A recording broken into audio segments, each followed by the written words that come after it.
Hello guys, welcome back to my another blogs. আমাদের ব্লগের পক্ষ থেকে তোমাদেরকে জানাচ্ছি আন্তরিক শুভেচ্ছা অভিনন্দন।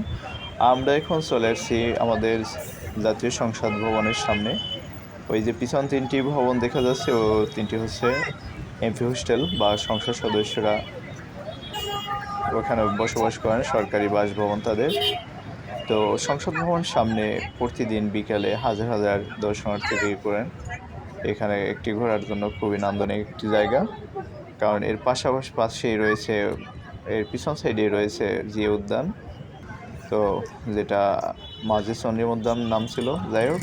তো আপনারা একই দিনে একই সাথে একই বিকেলে আপনারা সংসদ ভবন এবং পিছনের জিয়া উদ্যানটি ঘুরে দেখতে পারেন। এই দুইটি জায়গা খুবই কাছাকাছি, পাশাপাশি একটি রাস্তার এপার আর ওপার।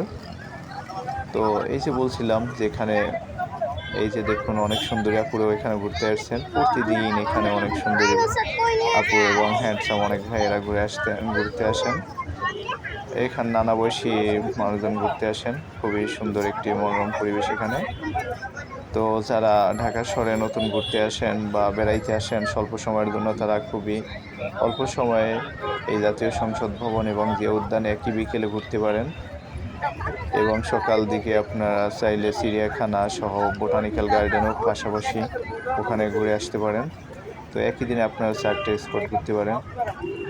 এমনকি আপনারা রাত্রেবেলা এর কাছাকাছি বসুন্ধরা সিটিও এখান থেকে বেশি একটা দূর না, আপনারা একই দিনে সেখানে ঘুরতে পারেন। তো আমাদের চ্যানেলটি যদি ভালো লাগে আপনারা অবশ্যই সাবস্ক্রাইব করবেন।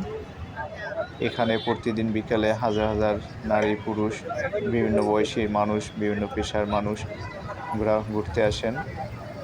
এবং ঢাকার থেকে যারা বাইরে থেকে আসেন, ঢাকার পার্শ্ববর্তী এবং অন্যান্য জেলা থেকে তারাও এখানে ঘুরতে পারেন।